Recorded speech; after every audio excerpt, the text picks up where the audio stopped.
You are standing in the snow. It's 10 degrees below freezing, your hands are numb, your breath is steaming in the gray light, and you need a fire. You don't just want a fire, you need one. The wood you found is frozen solid, birch and oak, too thick to burn without processing. So you reach for the tool you spent months researching, the tool you dropped $250 on. It's heavy on your hip. It looks like something that belongs in the hands of a special forces operator clearing a jungle landing zone. It has a black powder coat, a menacing sawback spine, aggressive serrations near the handle, and a grip that looks like a grenade. It is the ultimate survival object. It is the hero of the movie in your head. You place the blade on a piece of seasoned oak, you pick up your baton, a heavy branch, and you strike the spine of the knife to split the wood. You've seen this done 1,000 times. You strike once, the blade bites deep. You feel confident. You strike again, harder, to drive the wedge through the knot in the center of the log. And then you hear it. It's not a thud, it's not a crunch. It is a high-pitched, resonant ping. It sounds like a tuning fork struck against a radiator. The top half of your $250 blade flies off into the snow. You are left holding a handle with 3 inches of jagged steel sticking out of it. The rest of your primary survival tool is buried inside the log, snapped clean in half. You stare at it. You stare at the price tag in your memory, and then you look over at the $15 knife you bought at a hardware store as a backup. The one with the orange plastic handle and the plain, boring blade. That cheap piece of steel takes the beating, splits the wood, and asks for more. This isn't a manufacturing defect. You didn't get a lemon. You just learned your first lesson in the physics of metallurgy. You paid an extra $200 for the privilege of adding a break here line to the only tool keeping you alive. This is the trap. The industry sells you aesthetics. They sell you a fantasy of combat and capability. But nature doesn't care about how cool your gear looks. Physics is strictly enforced in the wild. And today we are going to talk about why the Rambo knife, the serrated, saw-backed, hollow-handled icon of survival, is actually a structural disaster waiting to happen. We are going to strip away the marketing fluff and look at the hard mechanical facts of stress risers, heat treatment, and geometry. By the end of this, you're going to look at that jagged piece of metal in your bug-out bag and realize it's not a weapon, it's a liability. Let's start with the engineering principle that killed your knife, the stress riser. In engineering terms, this is a stress concentration factor, but let's keep it simple. Imagine force flowing through a piece of steel the way water flows through a pipe. When you strike the spine of a knife to split wood, that shock wave of force travels from the point of impact down through the steel to the edge. If the spine of the knife is smooth, just a flat bar of steel, that force distributes evenly. It flows like water in a smooth river. The steel molecules compress, flex slightly, and recover. The energy is absorbed. Now, take that same bar of steel and cut a jagged 90-degree notch into it. That is your sawtooth. When the force flows through the steel and hits that sharp corner, it can't flow smoothly. It crashes. It accumulates. The stress at that specific sharp corner spikes to 5, 10, maybe 20 times the load of the surrounding metal. This is a stress riser. It creates a turbulence point in the molecular lattice of the alloy. It is, structurally speaking, the exact same principle as perforated paper. You know how a sheet of paper tears perfectly along that dotted line? That's because the perforation tells the stress exactly where to go. When you buy a knife with a sawback spine, you are buying a knife that has been pre-perforated for your convenience. You have taken a solid bar of tool steel and deliberately introduced 20 weak points along its structural backbone. When you hit that spine with a baton, or when you pry sideways to get leverage on a root, the steel doesn't fail randomly. It fails precisely at the bottom of one of those saw teeth. The crack initiates at the stress riser, propagates through the grain of the metal at the speed of sound, and suddenly you are holding a broken handle. The jagged spine didn't make the knife more versatile. It told the laws of physics exactly where to snap it. This gets worse when you understand heat treatment. Steel is a trade-off. This is the fundamental rule of metallurgy. You can have steel that is very hard, which means it holds a sharp edge for a long time, but it's brittle, like glass. Or you can have steel that is very tough, which means it can bend and take a beating, but it won't hold an edge well. A good survival knife tries to balance this. Ideally, you want a differential heat treat, a hard edge for cutting and a softer, tougher spine to absorb the shock of chopping. But complex grinds ruin this balance. When a manufacturer cuts those deep saw teeth and aggressive serrations into the blade before heat treating, they create a thermal nightmare. Thin pieces of metal heat up and cool down faster than thick pieces. The tips of those saw teeth get incredibly hot, and then during the quench, they cool instantly, becoming harder than the rest of the spine. They become pockets of extreme brittleness. So now you don't just have a structural notch, you have a structural notch that is brittle, sitting right next to steel that is trying to flex. It is a recipe for catastrophic failure. You are carrying a grenade that hasn't pulled its own pin yet.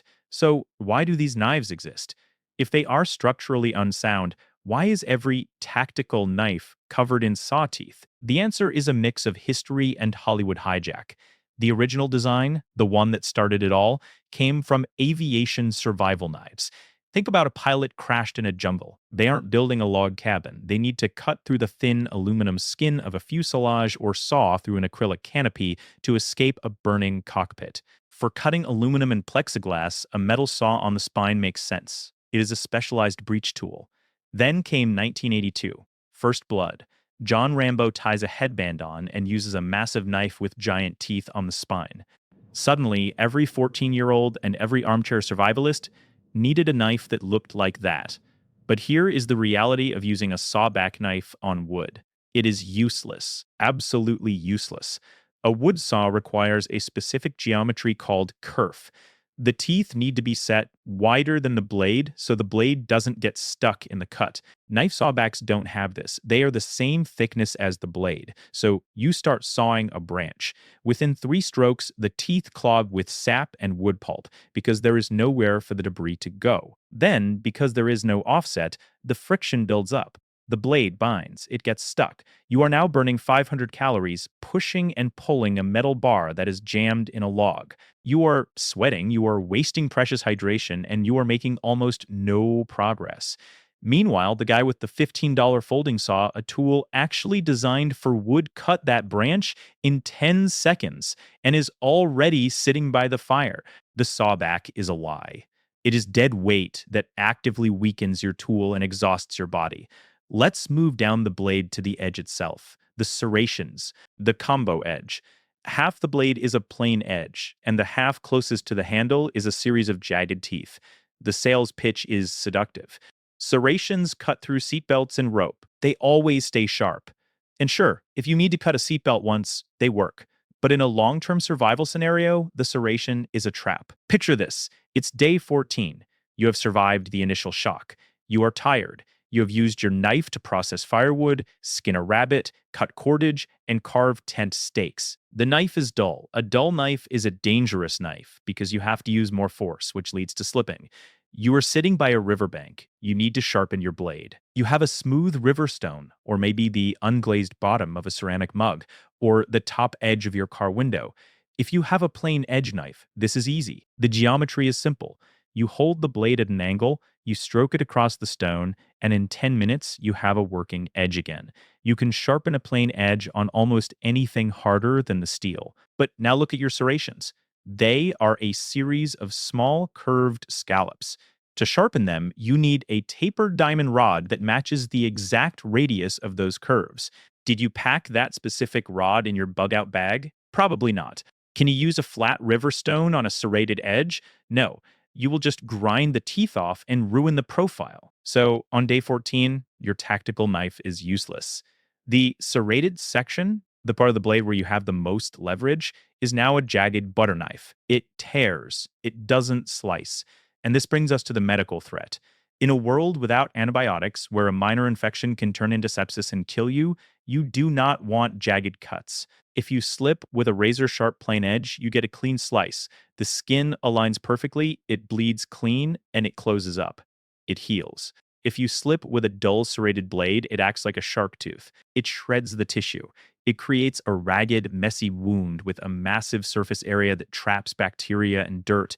It is a nightmare to clean and a nightmare to heal. Your inability to sharpen your tool has now become a direct threat to your biology. But perhaps the greatest insult to structural engineering is the handle, specifically the hollow handle survival knife. You know the one. The handle is a round metal tube with a compass in the cap. Inside, there are some waterproof matches and a fishing hook. It seems like such a clever use of space. But in the knife world, we have a saying: no tang, no trust.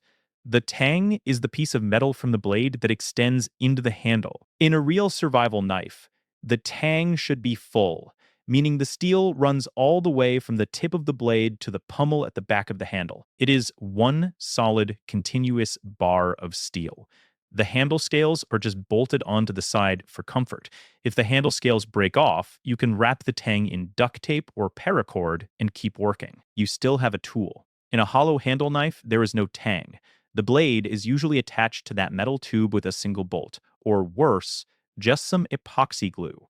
There is a disconnect between the part that does the work and the part you are holding. We call this the helicopter test.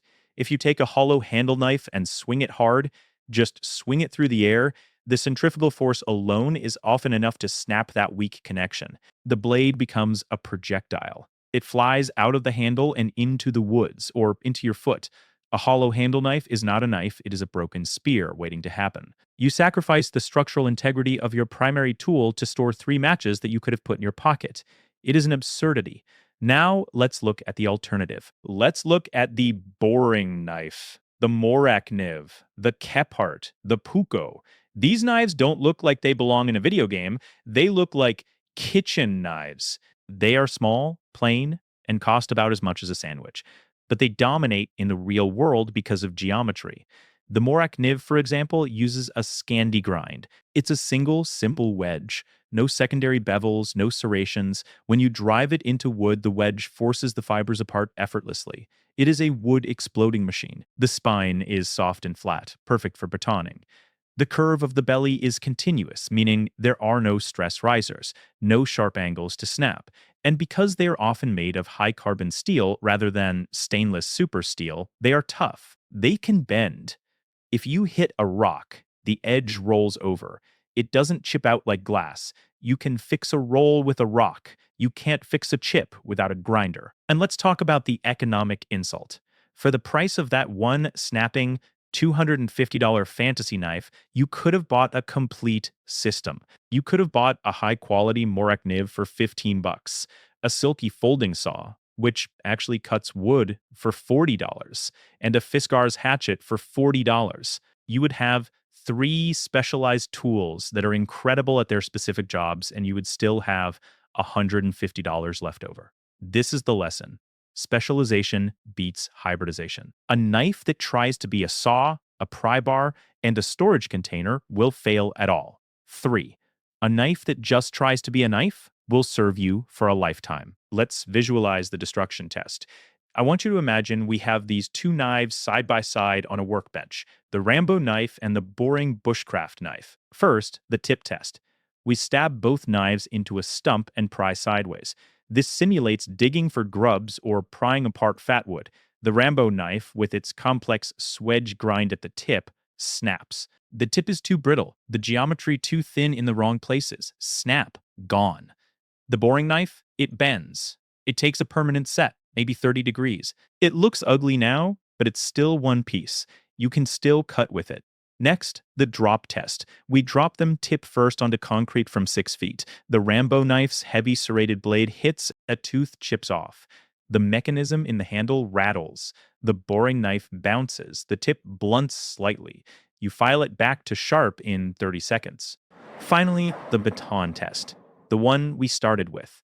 We hammer them through a gnarly, twisted piece of oak. The Rambo knife's saw back catches on the baton. The shockwave hits the stress riser. Ping! Catastrophic failure. The boring knife takes the beating.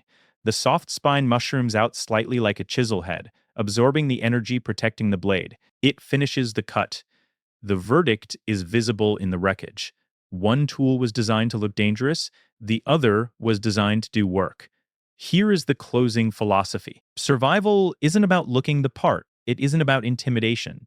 If you are in a situation where you are relying on a knife to survive, the only thing that matters is reliability. The tactical industry has spent decades selling male jewelry. They sell objects that signal identity rather than function. They add features to justify higher prices. But every feature they add, every hole drilled in the blade, every serration cut into the edge, every sawtooth ground into the spine, and when you remove steel, you remove strength. Go to your bug out bag. Right now. Take out your knife. Look at it honestly. Does it look like a tool used by a carpenter or a trapper? Or does it look like a prop from an action movie? Does it have a name like the Terminator or the Spec Ops Reaper? If it does, take it out of your bag. Hang it on your wall. It's a cool conversation piece, but do not trust your life to it. Real survival is boring. It's chopping wood, processing game, and cutting rope. It's repetitive, unglamorous work. You need a tool that reflects that reality. Buy boring. Buy simple. Buy the tool that understands physics, not the one that fights it. Because when the cold sets in and the wood is frozen, the only thing that matters is the steel that stays in one piece.